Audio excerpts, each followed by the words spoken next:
what is life for a person who has just turned 20 years old?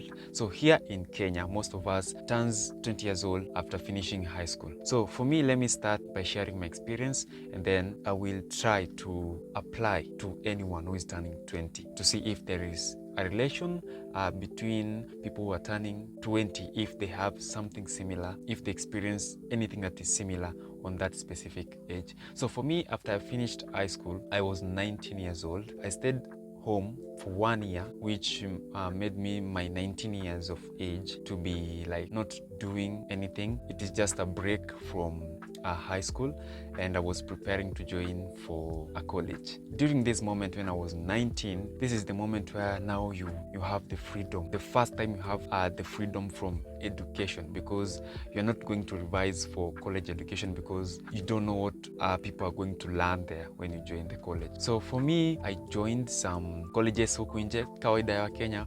Most of us who are after to finish high school, there are two things that most of us Kenyan families huwa wanafanya. So kitu ya kwanza ni enda usome computer packages. Ya pili ni kama utasoma computer packages ama kama utasoma computer packages, ya pili ni uende ufanye driving. So for me haikuwa hivyo. For me nilifanya tu moja. So for me nikafanya the computer packages. So by the time I was joining the college or the university, let me say the university, I was 20 years old. The first time I was 20 years old. For me, I didn't had much to think. Sikuwa na mafikira mingi. I didn't had thoughts of will I make it, ama ninafaa kukuwa nimeshajijua at that time, ama ninafaa kuset some goals zenye nisipo achieve these goals at a certain point nitakuwa a loser, because most of young people nowadays who wana set goals like that. For me, nilikuwa tu I was looking up for a university education, and when I joined, I focused on my education.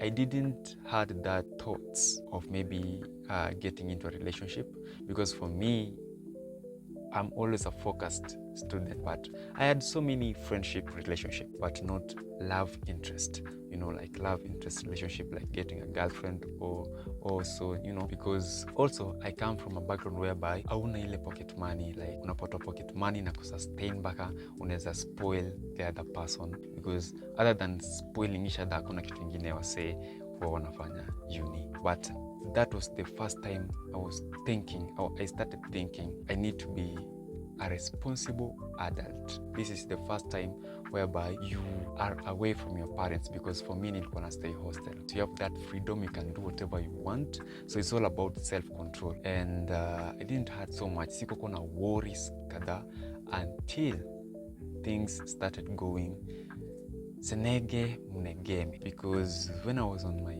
20s and when I joined the university as a self-sponsored student. So that means self-sponsored student, that means for me, I'm not supported by government.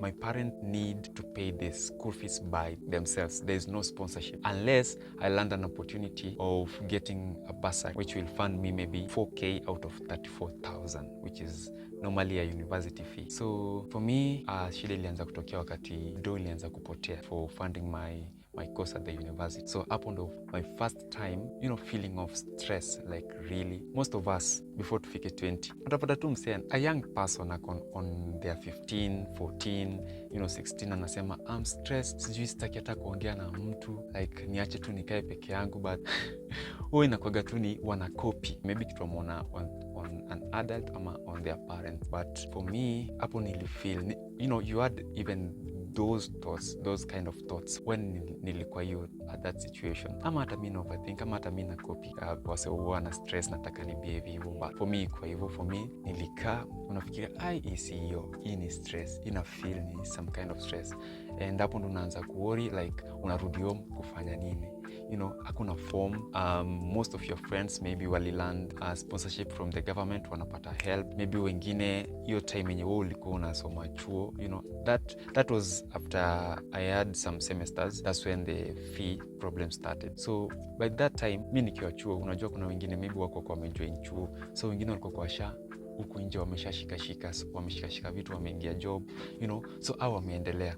Wewe ndo unatoka nje, unakuja ujui kama utaingia hustle ama ujui kama utafikiria kurudi chuo, balancing those two things, because by this time I I was already 21 years old by the time I'm deferring because of school fees. So see you in the next video. If you also want to share with me the first time you entered, you transformed from 18, 19 to 20 years old, you can do that in the comment section, and tunaweza engage hapo hivyo pia to share, and let's grow this community. So thank you so much for watching. Make sure you comment, like, subscribe if you have not, and I'll catch you on the next one.